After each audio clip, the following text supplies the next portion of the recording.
Welcome to Now, I'm your host Curtis Parody, bringing you the news happening in the world right now. Today there's tons of interesting topics to talk about, so let's jump right into it. Starting with a topic that you guys have been asking me to talk about since, well, like last week when the first news came out and was released about it. So here we go, let's talk about Finding Dory. Yes, the sequel to Finding Nemo, which is due out in 2015. Disney has announced that its Pixar animated studio is working on the sequel to the popular 2013 animated movie, and keeping with the fun of the first film, the ever-popular Ellen DeGeneres will voice the now-lost Dory. When asked about the project, Ellen said, "The script is fantastic. It has everything I loved about the first one, it's funny, and, well, the best part, it's got a lot more Dory." For right now, no plot details have been released about the film, but the movie is set on the California coast 1 year after the events of the first film. So this adds yet another reason for us to look forward to 2015, because don't forget, where we're going, we don't need roads.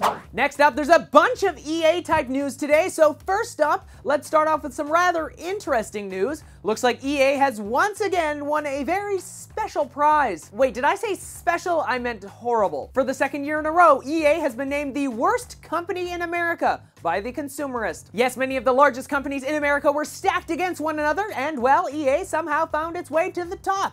Or the bottom, since it was the worst. The entire system worked on people voting online on the worst company over and over again, and after multiple votes, EA won this year's Golden Poo. The Consumerist had a very long explanation as to why EA was chosen and deserves the title as the worst company of the year. First, they talked about providing a product people want and like, stating that EA had a bad history of pumping out games even though they weren't quite finished yet. SimCity.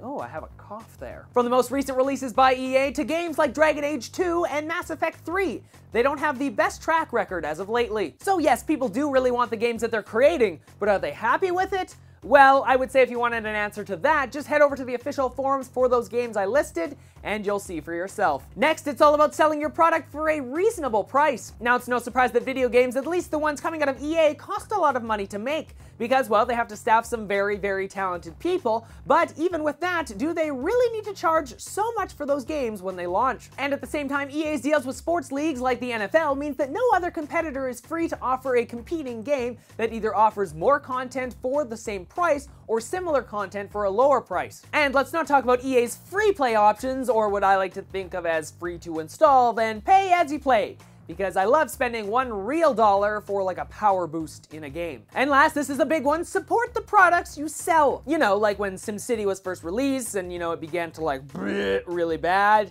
Yeah, support people that are having problems with that. EA did a pretty bad job of foreseeing the number of people who would want to buy and then attempt to play SimCity when it was launched only a few months ago. Some people even pointed out that after a week of purchasing the game, they had still yet to even play it because of the server problems. Now, obviously, this wasn't linked to the release of SimCity, but it does fall within a lot of these stipulations for this award. In response to this entire thing, Peter Moore, the chief operating officer of EA, posted a blog outlining what it meant to the company. He starts off by pointing out that last year they won or lost against banks that were responsible for the economic state of the US right now, and oil companies that spill dangerous amounts of oil. He goes on to ask if they really are the worst company in America, stating that they did make plenty of mistakes, including the recent launch of SimCity, which, here it is again, SimCity. Peter then went on to make some quick bullet points about the company and why he thinks people thought EA was the worst. So I thought, hey, let's go over these, shall we? First up, many continue to claim that the always-on functionality in SimCity is a DRM scheme. It's not. People still want to argue about it. We can't be any clearer, it's not, period. Okay, then answer me this. Hackers have shown that SimCity will run without an internet connection, meaning that it doesn't actually need to connect to your servers, even though your team originally stated that the servers took part of the game's like rendering load off of the local computer, which turned out to be a lie. So why on earth do I need to connect my game to your servers? Autosave? And a multiplayer region? Pardon my French here, but that's complete bullshit. If I could and would love to, I would save my game locally, and well, multiplayer regions, yes, I need to connect to like your cloud system for that to work, but the only other big reason that I need to connect to your servers is DRM. Peter, remember, a lie never fixes another lie, just like two lefts don't make a right. Next point, some claim there's no room for Origin as a competitor to Steam. 45 million registered users are proving that wrong. Are they really? Like, if you think about it, now I'm all for like multiple vendors, but I'm also for those vendors also being able to sell the same games. If I could, would I have bought SimCity on Steam? Maybe, but don't forget I didn't have the option. It was Origin or a physical copy. Not really a fair comparison there. So yes, you have 45 million users on Origin, but of those 45 million, how many are happy with your service? Next, some people think that free-to-play games and microtransactions are a pox on gaming. Tens of millions are playing and loving those games. Okay, yes, free-to-play. I really don't use any of those types of games for one big reason. I hate microtransactions. Personally, I'd rather pay $30 once and then be able to play forever. But EA, you would rather have me pay every single time I play. Because, well, hey, it's better to have a constant income from users rather than one big influx. Next point, we've seen mailing lists that direct people to vote for EA because they disagree with the choice of the cover athlete on Madden. Okay, this one stumps me a bit, I'm not gonna lie. Give me a second, I gotta Google this.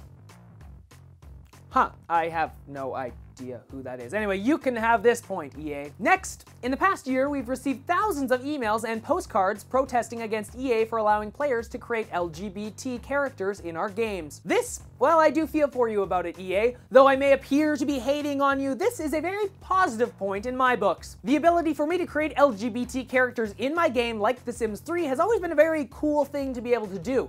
Amongst all the LGBT issues happening in the States right now, you prove to be a supporting company, and to that, I say thank you. Thanks for showing that while inside of the game world, I, the player, am allowed to create any type of character I would like. If I want to create a gay couple in The Sims 3, well, I can, and that's just freaking awesome. So yes, EA has been named the worst company in America. Is it true? Well, yes and no. Like all companies, they have their problems. Some I have an issue with, but others I see them as supporting. Now, personally, I'm in an interesting situation here since I've been invited to EA's campus multiple times and have met the people behind SimCity and The Sims. I have to say that they are among the coolest people I've ever met. Even with all this information coming out, given the choice to work there alongside them, well, it would be hard for me to say no. So though I've been there, I feel that I know the people more on like a personal level. I do have to kind of keep that in check while I'm talking about a topic like this. In closing, all I want to say is that there are problems with all companies. No one's perfect. It's freaking impossible. So the only thing that I want as a user is that when a company makes a mistake,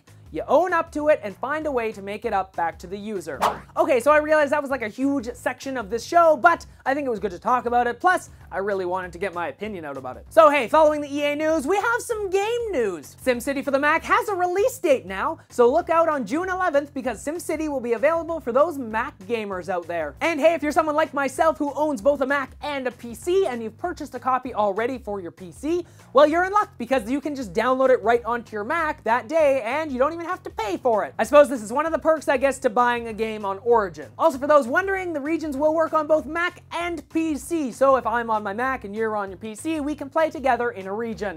Next, more Sim news today. I talked about the countdown on Monday, but here it is, The Sims 3 Island Paradise trailer. I've talked about it before, so I don't want to say much more here, but the game looks great, and those wondering, I will totally be building an awesome houseboat in the future when it's released. You can find a link to the full trailer in the description below because I know you totally want to check it out. And hey, thanks to the Twitter user for sending this trailer to me as soon as it was released. You too can send topics into Now, just tweet them to our Twitter @TheNowNews, and I may choose to use your topic on the show. So with all this talk about Island Paradise recently, I think it's time that I ask you a question about it. What's the first thing that you're going to be doing with your game? Build a resort or a houseboat or go adventuring with your Sims? What are you going to do? Tell me in the comments section below, or of course you can always let me know on my Facebook page, through Twitter, or on Google+.